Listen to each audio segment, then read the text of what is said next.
Pasa, chavales, bienvenidos a un nuevo temazo de historia e escoria. Bueno, hoy se viene un tema gustoso, ¿no? Sabrosito, sabrosón. Hoy vamos a hablar de la droga en la historia. Sí, he elegido este tema, no porque sea un drogadicto, ni mucho menos, no lo soy, podéis creerme, sino porque creo que es un tema poco tratado, pero muy interesante, porque tiene una importancia en el registro arqueológico que yo creo que es mayúsculo, ¿eh? Y creo que es un tema, pues como os decía, que está bastante poco explotado, ¿no? Porque además creo que es un tema, un plot, ¿no? Que dicen los ingleses, un argumento, un tópico que puede atraer a mucha gente, ¿no? Al canal, y la verdad es que me apetecía mucho hacerlo. Ya os lo he ido anticipando a través de Twitter e Instagram, que veníamos a hablar de un tema interesante, os he ido dejando pistas, os he dejado ahí una imagen de una diosa, ¿no? Algunos ahí me poníais en los comentarios privados que si era una mujer siendo atracada. La verdad es que esto tengo que decir que me he estado descojonando toda la semana con vuestras adivinanzas sobre qué representaba esa imagen. Bueno, esa imagen representa a la diosa de la dormidera, que es como se la ha conocido a través de la arqueología, y bueno, pues es una especie de diosa de la droga, ¿no? Vamos a decir, ya hablaremos de ella a lo largo del capítulo. Bueno, chavales, no me enrollo más en la intro. Lo que siempre os digo antes de empezar, si os gusta lo que hago y cómo lo hago, ya sabéis que podéis apoyarme a través del botón de iVoox de apoyar, y que eso os da acceso a esos capítulos que aparecen con el candadito azul para que podáis disfrutar de todo el contenido. Que además también podéis darme follow en iVoox y seguirme pues en Twitter, Instagram y Twitch. Todas esas redes sociales que os he dicho. Bueno, YouTube, con el nombre de Historia Escoria. Así que nada más, chavales, daros muchísimas gracias por el apoyo que estoy recibiendo, que creo que es mucho y está muy bien. Deciros que de verdad que no es lo típico que se suele decir, no es un tópico, lo agradezco muchísimo, y cada vez que alguien me apoya en iVoox con donaciones desde 1,49 € al mes hasta 49 pavazos, pues os puedo asegurar que me da un chute de alegría y de motivación que vamos, que la verdad es que me vuelvo loco, ¿eh? O sea que, de verdad que muchas gracias a los que estáis apoyando. Somos poquitos todavía, pero bueno, pero me llega vuestra energía como si fuésemos millones. Y luego, pues que somos 4.300 seguidores ya en el canal, que espero que antes de verano seamos 5.000, sería un exitazo increíble. Y que nada, que voy a seguir con esta idea de ir sacando capítulos semanales en vez de quincenales, para que podamos disfrutar de más contenido y de mejor calidad. No me enrollo más, vamos con ello. Perdido, ya no hay sentido, ya solo voy a buscarme lo mío. El niño problemas acá y el bolsillo, yo tengo valores, no soy un cretino. Bueno, pues vamos a empezar con este temazo. Mirad, el capítulo la verdad es que había muchas y diversas formas de afrontarlo, de organizarlo. Yo al final me he basado en digamos que he intentado seguir un poco mi instinto historiográfico, el que siempre sigo, ¿no? De causas, procesos y consecuencias, al que estoy ya muy acostumbrados y acostumbradas, y lo he intentado aplicar un poco a esto de las drogas con coherencia y sentido común. Así que lo que vamos a hacer es, he dividido el capítulo como en 3 partes, ¿vale? Una primera parte que es una introducción en la que os voy a hablar del tipo de drogas que se consumían, pero vamos, simplemente mencionarlas para que os suenen el nombre. Luego de los tipos de consumo, es decir, de cómo se consumían esas drogas. Todo esto formaría parte del apartado de introducción. Y luego nos iríamos al meollo de la cuestión, que serían los ejemplos arqueológicos y de fuentes escritas que tenemos para demostrar que el consumo de drogas ha existido durante milenios. Esas fuentes o esos recursos arqueológicos los he dividido en 2 partes a su vez, que serían fuentes escritas y ejemplos arqueológicos. O sea que el capítulo podríamos decir que se divide en esa pequeña introducción, que vamos a empezar ahora y que va a ser muy rapidita, y luego el apartado más tocho, en el que vamos a ver simplemente los ejemplos, ¿no? Los ejemplos de consumo de drogas o de hipótesis en los contextos en los que se supone que se consumía drogas, ¿no? Bueno, vamos a empezar. Apartado de introducción. ¿Qué tipos de drogas qué certeza existe en la historiografía en relación al tipo de drogas que eran consumidas tanto en la prehistoria como en la historia, ¿no? Bueno, evidentemente el alcohol, esto es sabido por todos y todas. El alcohol es una droga, nos guste más o menos. El hecho de que sea legal no quita que sea una droga, realmente. Yo creo que en esto estaremos de acuerdo todos y todas, ¿no? Pero quitando el alcohol, que todos sabemos que se lleva bebiendo vino milenios y cerveza, ¿no? ¿Qué tipo de drogas ya de carácter más agresivo, ¿no? O más alucinógeno se consumían en Europa, ¿no? Bueno, tenemos ejemplos de consumo de belladona, de consumo de mandrágora, que la mandrágora es una planta preciosa, es una raíz preciosa, que tiene forma como de personita. Seguro que muchos cuando he dicho mandrágora se os ha venido a la cabeza la imagen. Si no habéis visto nunca una imagen de la mandrágora, parad un momento el podcast, como os digo siempre, y miradlo en Google porque es muy bonita la raíz, ¿eh? Pero bueno, no me enrollo más. Belladona, mandrágora, todo tipo de setas alucinógenas, efedra, el cáñamo, el opio, el estramonio, el cornezuelo y el beleño negro. Estos son, bueno, y el opio, ya lo he dicho, el opio sí. Es que el opio es como la estrella, ¿no? De la droga de la antigüedad, ya hablaremos de ello luego. Estos son un poco, digamos, las drogas de las que hemos encontrado ejemplos arqueológicos, es decir, evidencias científicas de consumo en la historia, ¿no? Habrá más, probablemente, pero estos son los más importantes. Y dentro de estos, habría que destacar sin ninguna duda el cáñamo. Todavía fumamos marihuana, ¿no? Se puede ver claramente en la calle, ¿vale? No digo que yo la fume, ¿vale? Pero digamos que hay mucha más relación con la marihuana hoy en día que con otras drogas, ¿no? Habría que destacar el cáñamo, que también era de lo que más se consumía en la antigüedad, la efedra, que también se consumía muchísimo, y el opio sin ninguna duda, ¿no? Ya hablaremos luego de ese top 3, ¿no? De drogas en la historia. ¿Cómo se consumía la droga? Porque, claro, seguro que pensáis, bueno, pero ¿cómo se fumaban la marihuana? ¿Se hacían un porro? ¿Cómo se hacían ahora los chavales? No, esto no se consumía así. Había diferentes formas de consumo, ¿no?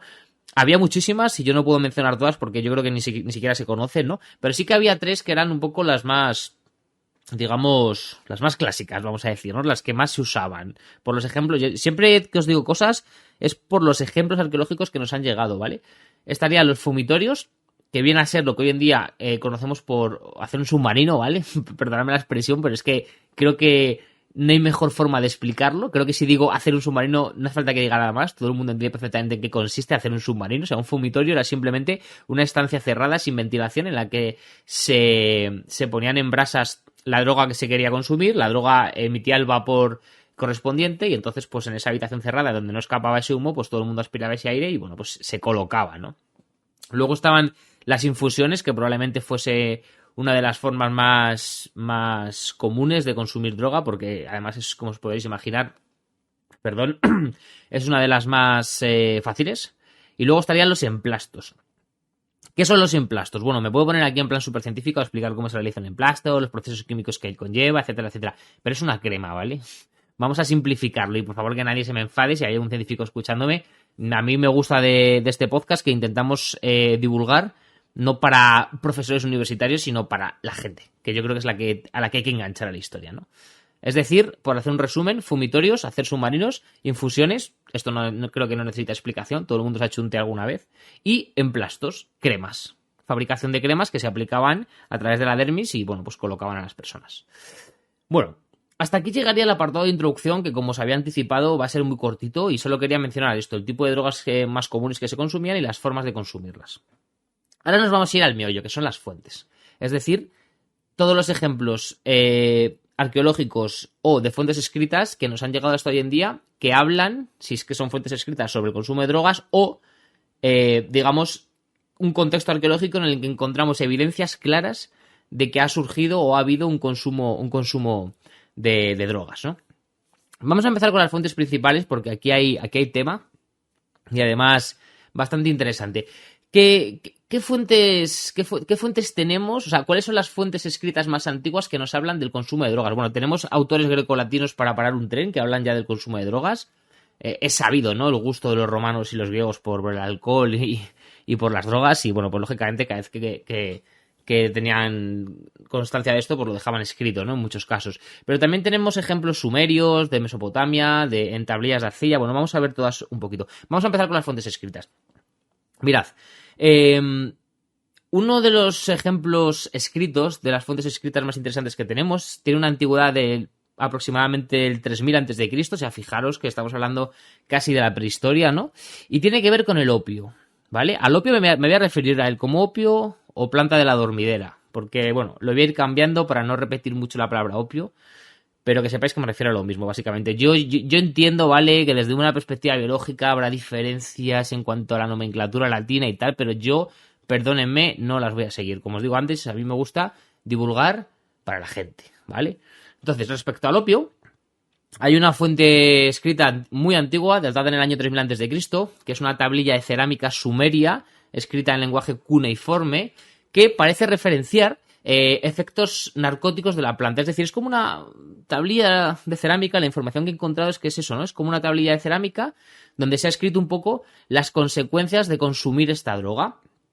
Es cierto que esta tablilla trajo mucha polémica y no todos los historiadores que la han analizado, expertos en cuneiforme, han llegado a la misma conclusión de que hable concretamente de eso, pero parece que sí que la gran mayoría opina que sí, que es una especie de manual de instrucciones respecto al opio, ¿no?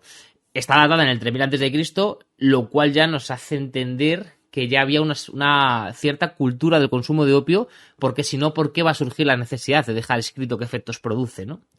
Además, tenemos también ejemplos en papiros datados en el año 1500 a.C. en la región de Egipto, que narran las propiedades psicoactivas del opio también. También son como una especie de manual, ¿no?, de aprendizaje sobre qué consecuencias trae el consumo del opio. En el caso de estos papiros no hay polémica, está clarísimo que están destinados, que su único objetivo de ser leídos es aprender sobre las propiedades psicoactivas, alucinógenas o no sé cómo decirlo, ¿vale? De esta droga. No es un papiro sobre la planta del opio, lo bonita que es, no. Es un papiro que habla exclusivamente de qué ocurre cuando consumes esta droga a nivel psicoactivo, ¿vale? Bien. ¿Qué más ejemplos tenemos? Bueno, ahora vienen ejemplos mucho más bonitos, bajo mi punto de vista, porque están relacionados con autores que son grandísimos, son eternos, son enormes, como por ejemplo el gran Homero, ¿no? Homero en la Ilíada, en su novela más famosa, sobre Egipto, en el año 762 a.C., dice literalmente esto que voy a decir. Lo voy a leer literal, ¿eh?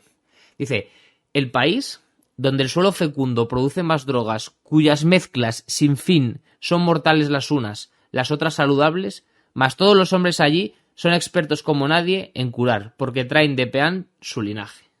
Bueno, es un lenguaje que no se entiende del todo, pero sí que deja entrever cómo se habla ya de drogas relacionadas con Egipto, ¿no?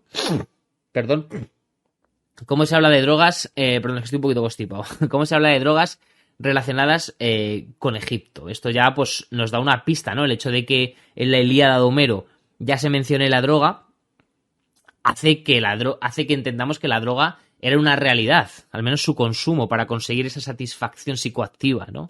Es lo mismo de antes, o sea, ¿la Ilíada está escrita para hablar de las drogas? No, pero una de las cosas que tiene la literatura antigua, para mí como historiador, lógicamente, la más bonita, es que cuando los autores grecolatinos narraban una historia, lógicamente, en el contexto de la historia, nos dejan entrever la realidad de su momento. Y eso es fascinante, eso a mí me fascina. O sea, una de las mejores fuentes escritas que hay es la Ilíada. Otra de las mejores fuentes escritas que hay para entender la antigüedad es la Odisea. Otra de las mejores fuentes escritas que hay son las bucólicas de los autores antiguos, ¿no? O sea, todo este tipo de textos que parece literatura mitológica, sí, es mitología, sí, lógicamente probablemente no existiese Ulises o yo qué sé, ¿no? Pero da igual eso, porque lo importante es que cuando nos describen un barrio, una ciudad, un puerto, un barco, eso puede surgir de la mente del autor porque ese barco exacto que está describiendo nunca haya existido, pero evidentemente no puede describir un barco que no se entienda cómo eran los barcos en su momento, no sé si me explico, ¿no? Entonces son fuentes muy importantes para analizar el pasado y para intentar comprenderlo un poquito mejor. Entonces cuando Homero en su Ilíada nos dice de que en Egipto había drogas, es porque el consumo de drogas en Egipto, pues lógicamente estaba incentivado, ¿no? Además no habla de las drogas, ya os digo, como una planta bonita, sino de sus consecuencias de consumo, ¿no? A nivel psicoactivo, como decía antes. Luego tenemos también a Aristóteles, que en su ensayo acerca del sueño, titulado así tal cual acabo de decir, acerca del sueño, dice literalmente lo que voy a leer, en el... Bueno, el año la verdad es que no lo recuerdo bien, ahora lo comprobamos otra vez. Pero el año la verdad es que me da igual, época de Aristóteles simplemente, ¿no? Pero fijaos lo que dice literalmente. Prueba de ello son los narcóticos, pues todos producen pesadez de cabeza, tanto los que se beben como los que se comen. La dormidera, la mandrágora, el vino, la cizaña, sometidos a su influencia y adormilados, parecen sufrir esa afección y se sienten incapaces de levantar la cabeza y los párpados. Increíble, ¿no? O sea, aquí Aristóteles lo que está haciendo es describirnos cómo sufren los efectos de estas drogas que él menciona, como la dormidera, es decir, el opio, la mandrágora, que ya la habíamos citado, el vino, la cizaña, ¿no? Lo que está haciendo es describirnos cómo las personas que consumen estas drogas se sienten después de consumir estas drogas. Y lo que decía antes, Aristóteles vivió en la época helenística, en la época helena, en la época griega. Nos está hablando hace un porrón de años, hace 2000 y pico años, ¿no? esto no va a surgir de su... No va a ser una inventiva total, ¿no? O sea, y qué casualidad que encima se consumiesen estas drogas en otros sitios. No, hombre, lógicamente Aristóteles ha visto el consumo de esto, lo vive, lo ve cómo ocurre en el contexto griego y lo describe en sus libros porque le parece interesante meterlo. Bueno, pues otra fuente más de otro autor grecolatino que nos demuestra la evidencia del consumo de drogas, ¿no? Bueno, después de estos 3 ejemplos de la tablilla de arcilla de sumerios, de los papiros egipcios, de la Ilíada de Homero, del ensayo aristotélico, nos vamos a dejar las fuentes escritas a un lado porque es cierto que son interesantes y bonitas, pero bueno, ya sabéis que a mí me pirra la prehistoria y me encanta irme a las fuentes más arqueológicas, ¿no? A las fuentes más de excavar. Bueno, ¿qué nos cuentan las fuentes arqueológicas respecto al origen del consumo de drogas? Es decir, según el registro arqueológico, ¿cuándo comenzó el consumo de drogas? Y no cuándo comenzó exactamente, porque ya sabemos que la arqueología no es de una datación concreta, no quiere decir que en ese preciso momento fuese cuando empezase algo y no antes, sino que, digamos, ¿cuál es la evidencia arqueológica más antigua respecto al consumo de droga? Que lo que decía, esto no quiere decir que mañana se encuentre otra que sea aún más antigua, ¿no? Bueno, ¿qué nos dice respecto al origen la arqueología? Bueno, la arqueología nos dice cosas como que se han encontrado infinitas, o sea, muchísimas semillas de opio en yacimientos romanos y griegos, además colocadas respecto a un cultivo que parece estar organizado, ¿no? Esto, lógicamente, demuestra que hay un cultivo organizado de la planta, que podría tener fines curativos, porque es cierto que el opio también se usaba para fines curativos, pero probablemente también de consumo. Además, la cápsula de opio o adormidera es representada en innumerables motivos artísticos como elemento decorativo. Es muy común encontrarla como elemento decorativo, ya os digo, pintada o esculpida en elementos arquitectónicos. En yacimientos griegos y romanos esto es súper común.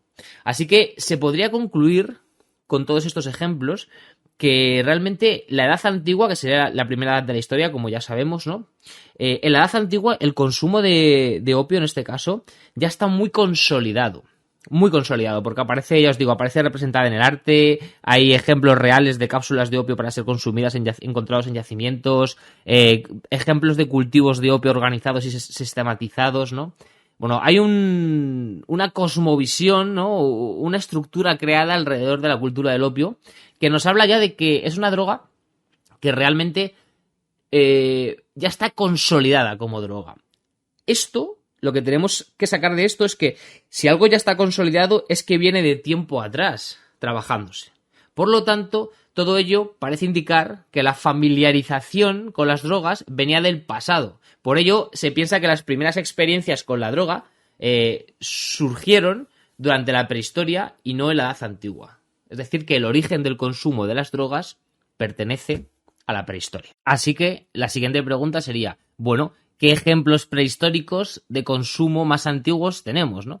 Bueno, pues hay, como os podéis imaginar, hay muchísimos estudios, muchísima gente que está trabajando el tema a nivel universitario y demás, pero yo he encontrado 3 que en un artículo muy interesante que he leído que me parecían los más llamativos, ¿no?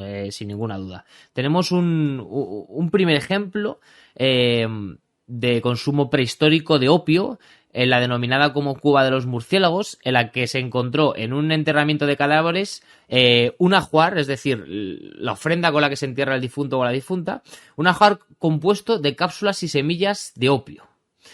Cuando se analizó este ajuar de droga, vamos a decir, me hace gracia, pero es así, se hizo un análisis de carbono 14 que determinó que el enterramiento y el ajuar pertenecía nada más y nada menos que en torno al quinto milenio antes de Cristo. Fijaos qué lejos queda, ¿no?, de la cultura grecorromana, donde ya os decía que ya está mucho más consolidado el consumo de opio. Por cierto, que podréis pensar, ¿qué es eso de las cápsulas de opio? Bueno, las cápsulas de opio consiste simple y llanamente en crear como una especie de huevo con hojas, que imagino que serán de la misma planta o con otro tipo de historias o de textiles, que se rellenaban de semillas de opio, de lo que se fuese a consumir del opio, y se tragaban eso, y así es como, ingestando eso, es como se intoxicaban del opio para sentir los efectos de la droga, ¿no?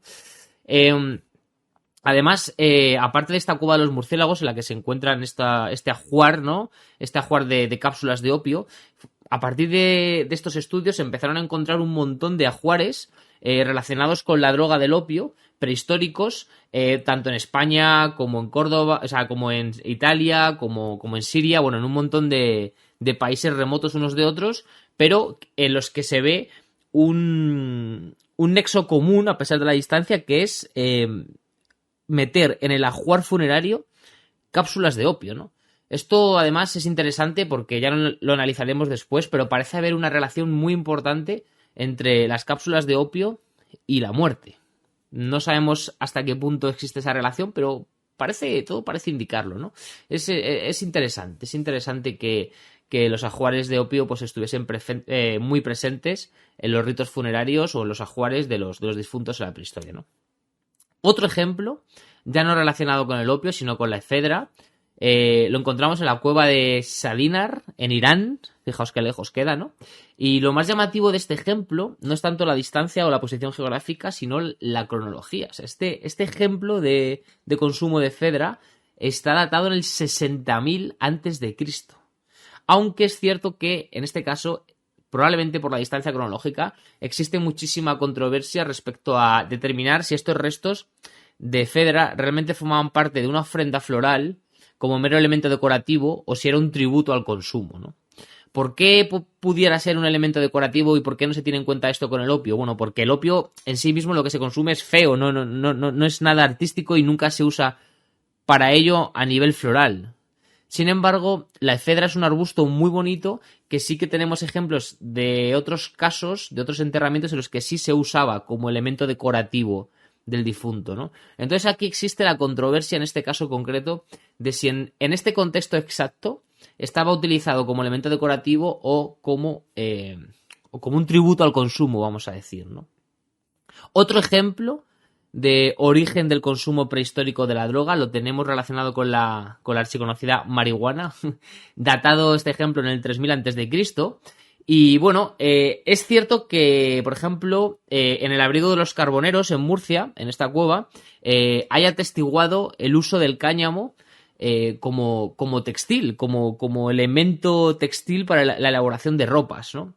Pero claro, ¿esto por qué es importante? Porque es importante que sepamos que por esta cronología en Murcia, por ejemplo, en esta zona del abrigo de los carboneros, se usaba ya el cáñamo, se conocía el cáñamo y se utilizaba como elemento textil para elaborar ropas. Bueno, porque el hecho de que ya usasen esta planta para elaborar textiles hace mucho más fácil entender que también se pudiese usar para el consumo de drogas. Por eso os lo cuento, porque creo que también es un ejemplo de que el conocimiento de la planta ya podía haber hecho que conociesen sus efectos como droga, ¿no? Su utilidad como droga, lógicamente, como podréis pensar, ¿no?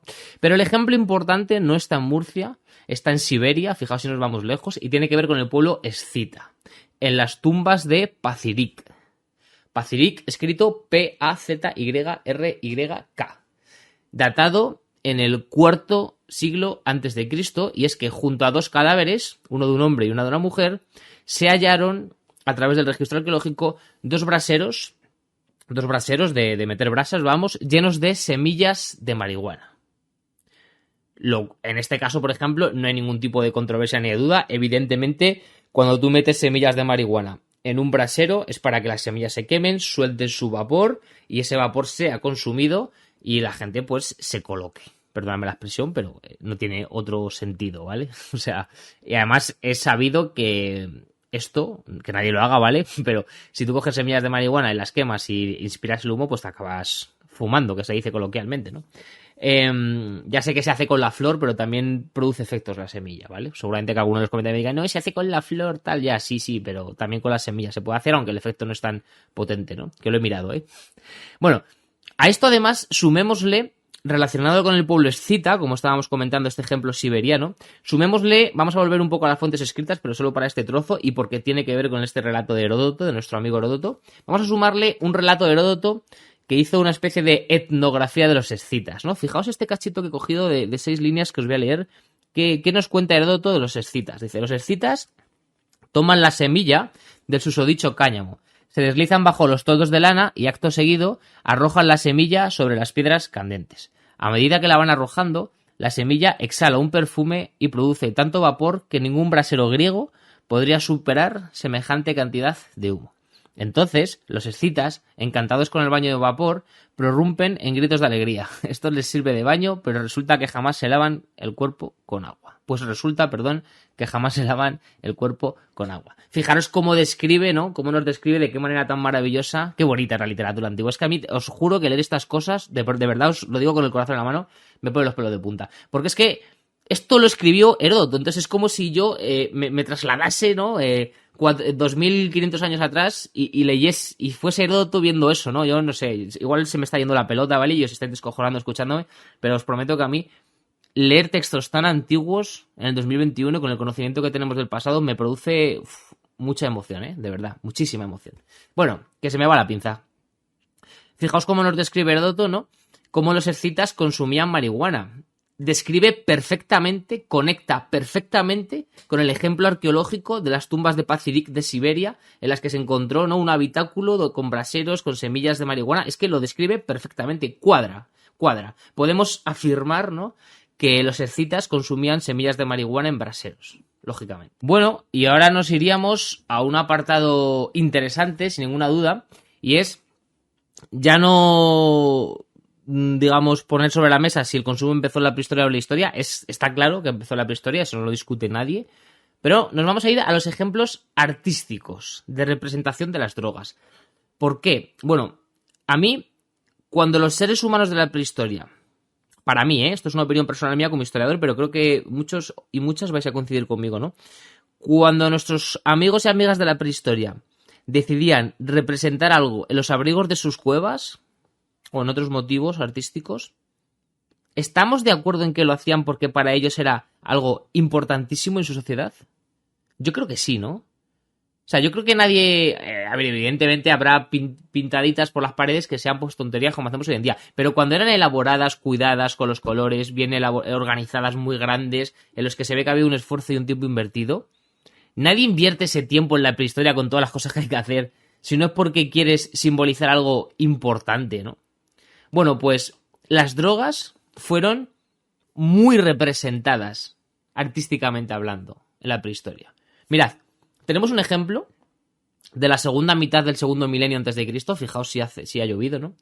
En los que encontramos unos ejemplos artísticos muy, muy, muy, muy realistas que no dejan duda sobre que se refieren a unas drogas concretas.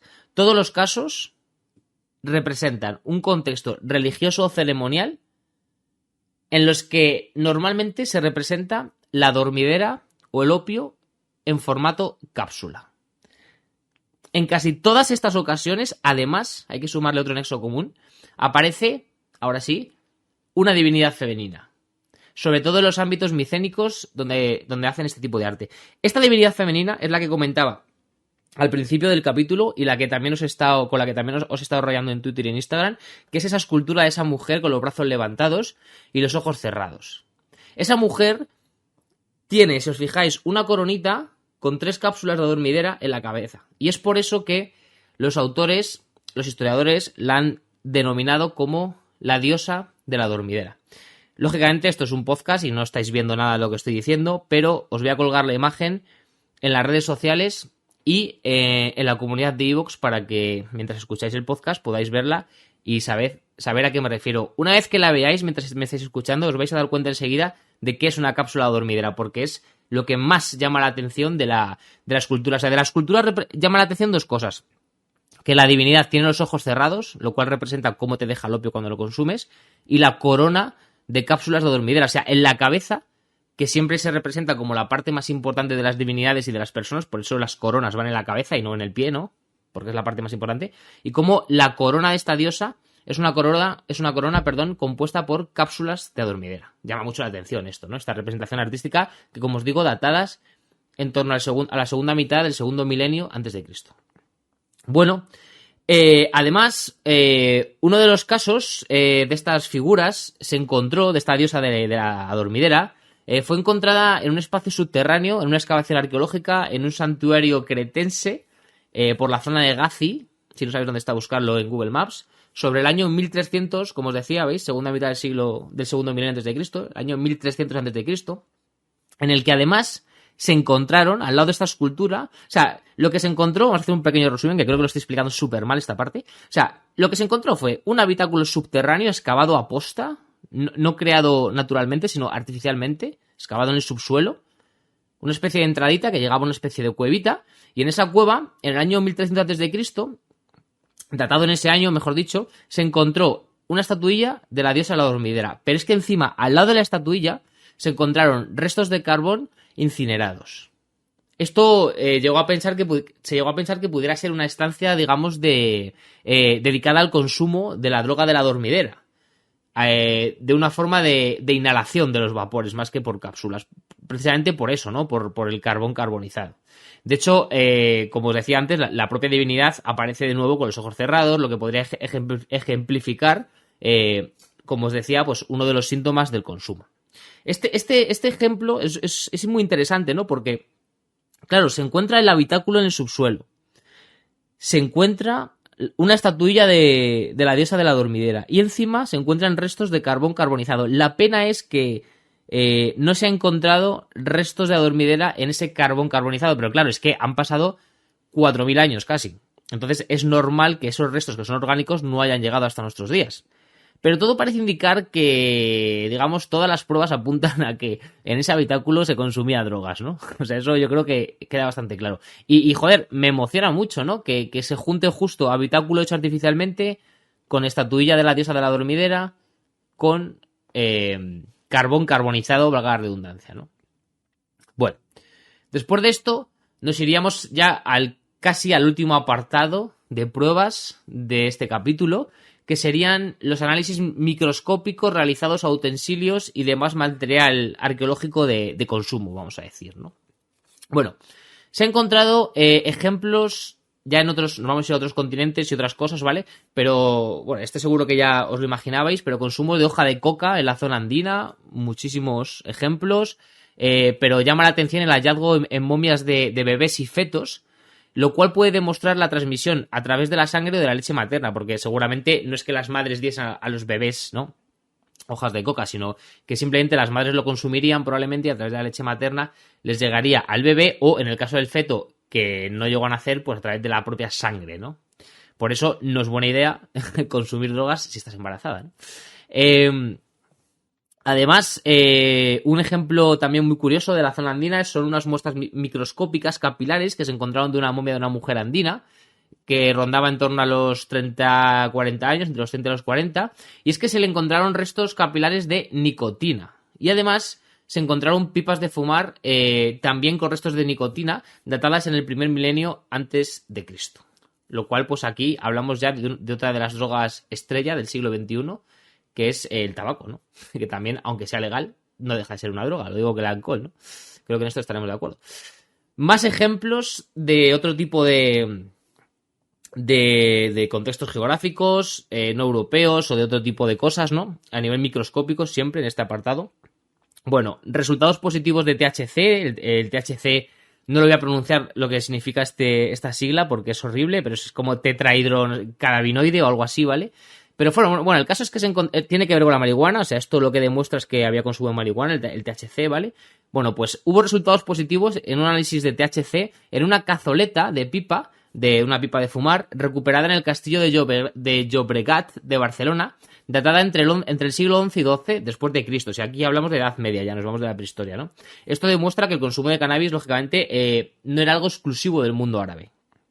Esto lo digo porque durante la Reconquista y demás épocas históricas de nuestra querida España, el tema del consumo del cannabis siempre ha sido algo muy vinculado al mundo árabe en las fuentes escritas medievales. Y sin embargo, fijaos, aquí, en un contexto cristiano, en un castillo cristiano, en un momento en el que reinan cristianos, se encuentra una pipa de fumar con restos de THC. Blanco y en botella. Esa persona fumaba en pipa marihuana. Es que la marihuana aún hoy en día se fuma en pipa, ¿no?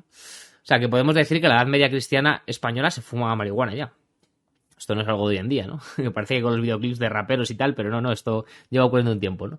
Y luego, el último apartado del análisis microscópico he dejado lo más polémico, lo más interesante, algo que la verdad es que leyendo muchos artículos lo he leído y me he quedado flipado, ¿no? Algo que a mí me encanta, que es... A mí hay una cosa que me encanta de la prehistoria y de la historia, y es cuando digamos, hay una hipótesis ya muy, muy consolidada sobre el origen de algo y llega algo nuevo y lo destroza por completo, ¿no? Como hizo Arsuaga con el Homo antecesor o como han pasado otras muchas veces, ¿no? Bueno, hubo una polémica muy fuerte porque en unas momias de la Edad Antigua, en Egipto, se encontraron trazas de cocaína, datadas en el 950 a.C. Y además se encontró también en unas momias andinas restos de THC. ¿Por qué es polémico esto? Porque podría decirme, oye, pero Gallo, tío, si estamos hablando de que el consumo de droga era muy común y tal. Bueno, es polémico por la siguiente razón. Se supone que la marihuana no llegó a América hasta el descubrimiento de Colón. Es decir, el cannabis no entró en América hasta la llegada de Cristóbal Colón. Entonces, no es posible que la datación que se le da a esta momia andina de THC es muy anterior a la llegada de Colón. Entonces, no cuadra. Porque se supone que no había marihuana en América antes de la llegada de Colón. Entonces, ¿cómo puede haber una momia andina datada antes de la llegada de Colón con THC positivo? Pues esto generó una polémica de la hostia. Incluso hay historiadores que hablan de que hay una corriente de la historiografía que opina que la explicación de los contactos con América no es real, que hubo contactos antes, y esta es una de las pruebas que aportan estos historiadores. Aprueban otras muchas muy interesantes, pero esta es una de ellas. Las evidencias de consumo de marihuana antes de la llegada de Colón es una de las pruebas que esa parte de la historiografía que opina que América se llegó antes que cuando llegó Colón defiende esta tesis, ¿no? Bueno, esto generó, como os podéis imaginar, mucha polémica. De hecho, se volvió a recomprobar, volvió a dar positivo en THC esta momia. Y además se demostró que no se debía a una contaminación por mal tratamiento de las pruebas. Porque la parte de la historiografía que no le gusta esta nueva teoría de que a América se llegó antes que con Colón, ¿no? O que con los vikingos, que se dice a veces también. Bueno, pues decían que no, que esta momia no tenía restos de THC, sino que lo que había ocurrido es que la gente que había tratado con esta momia a nivel arqueológico, pues la habían contaminado de THC. Pero se hizo un estudio específico para comprobar solo eso y dio negativo. Es decir, esa momia no fue contaminada posteriormente a su muerte, sino que durante su vida consumió marihuana. Esto es algo que está prácticamente demostrado. Entonces, digamos que desbarata un poco todo lo que se piensa sobre la repoblación de América, la población o los contactos con Europa, no sé cómo decirlo, ¿vale? Pero desbarata un poco todo eso, ¿no? Y a mí cuando ocurre esto en la prehistoria o en la historia, me encanta. O sea, cuando se encuentra algo que hace volar por los aires toda la comprensión consolidada que nos han estado enseñando durante años, a mí, ya sé que es un coñazo, pero a mí personalmente me encanta. Me encanta que haya que cambiar los libros, ¿no? No digo que este hecho lo vaya a cambiar, porque este hecho se descubrió hace años y no ha cambiado nada, pero bueno, está bien que lo sepáis para que también no nos traguemos todo lo que sale en los libros de historia, porque ya sabemos que la historia va variando en función de los hallazgos, ¿no? Y bueno, en el caso de esa momia egipcia que se encontró con trazas de cocaína, es exactamente lo mismo. La cocaína no llega a fuera de América. O sea, la cocaína pertenece a la zona colombiana, en origen. La planta de la coca. Exclusivamente. Entonces, se supone que la coca no llega al resto del mundo hasta el descubrimiento de América por Colón. Si esta momia egipcia está datada en el 950 a.C., no tiene sentido, porque el descubrimiento de América ocurrió exactamente 2500 años después de los que está datada esta momia. Entonces hay un desajuste cronológico importante. ¿Por qué esta momia egipcia tiene trazas de cocaína si se supone que la cocaína, la planta de la coca, no salió de América hasta pasado el 1492 después de Cristo, o sea, casi 2000 años después? Bueno, otro de los misterios. También hubo polémica, muchísima. También se reinvestigó, se volvió a demostrar que sí, efectivamente, hay trazas de cocaína en esta momia egipcia. Y bueno, pues llama la atención que una planta que es originariamente de América y otra que es originariamente de fuera de América hayan aparecido de forma viceversa, es decir, la que está fuera de América haya aparecido en América y la que está en América haya aparecido fuera de América en horizontes cronológicos que no cuadran. Esto, pues, es llamativo, es interesante y quería compartirlo con vosotros. Espero que hayáis entendido bien a qué me refería, ¿no? Con eso de que es el descubrimiento de América por Colón el que se supone que hizo llegar la cocaína fuera de América, pero también llevar otras drogas a América como la marihuana. Entonces, ahí es donde no cuadran las cosas. ¿Cómo es posible que una momia andina, antes de la llegada de Colón, tuviese trazas de marihuana? ¿Y cómo es posible que una momia egipcia tenga trazas de cocaína cuando todavía no hay comercio con América, no hay tráfico de mercancías, ¿no? Bueno, esto os lo dejo ahí para que lo digiráis, para que lo penséis y lo reflexionéis. A mí me ha rayado muchísimo y, como os decía, me encanta, ¿no? Me encanta sentir este tipo de perturbaciones en la fuerza, ¿no? Bueno, Península Ibérica. ¿Qué pasa en la península ibérica con la droga? Ya que estamos en España, ¿no? Bueno, mirad, hay un montonazo de ejemplos en la península ibérica relacionados con la droga, con el consumo de droga prehistórico e histórico.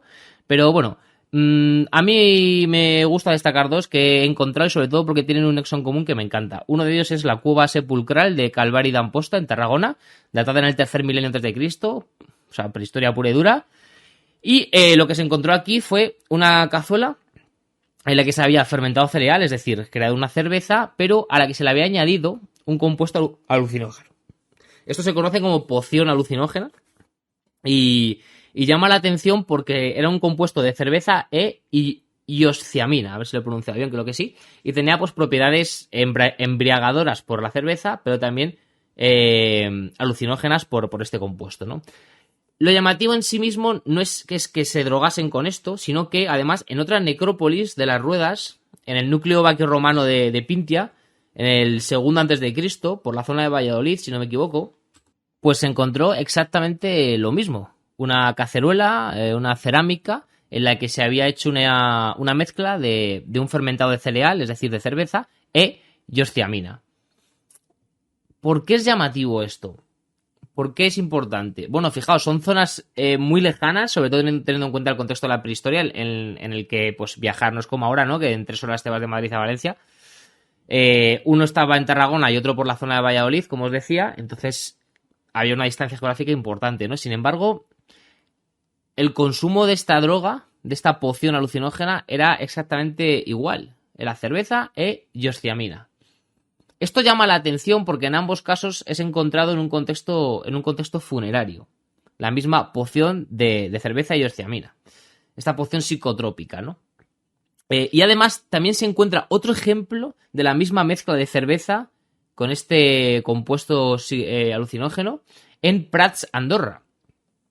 Esto es interesante respecto a la península ibérica porque el hecho de que se consumiese la misma mezcla de cerveza y este compuesto nos da a entender que era una droga común en la península ibérica, que era lo que en la península ibérica se tendía a consumir. Y además, en todos los casos, siempre aparece en contextos funerarios, lo cual parece indicar que era una mezcla, una poción común en la península ibérica, conocida por los íberos, pero además de un uso común respecto al ámbito funerario.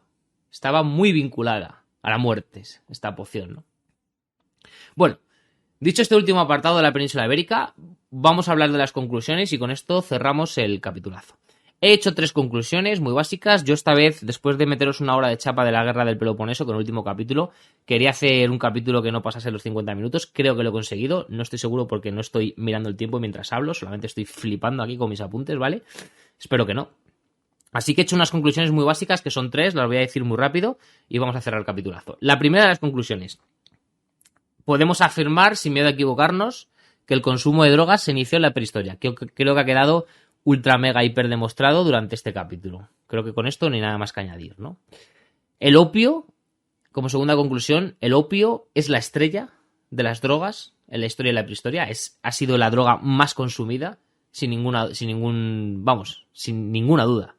Es la estrella de las drogas. Hemos hablado mucho de marihuana, hemos hablado de efedra, hemos hablado de esta poción íbera, pero el opio es la estrella de las drogas. Es la marihuana de ahora, ¿vale?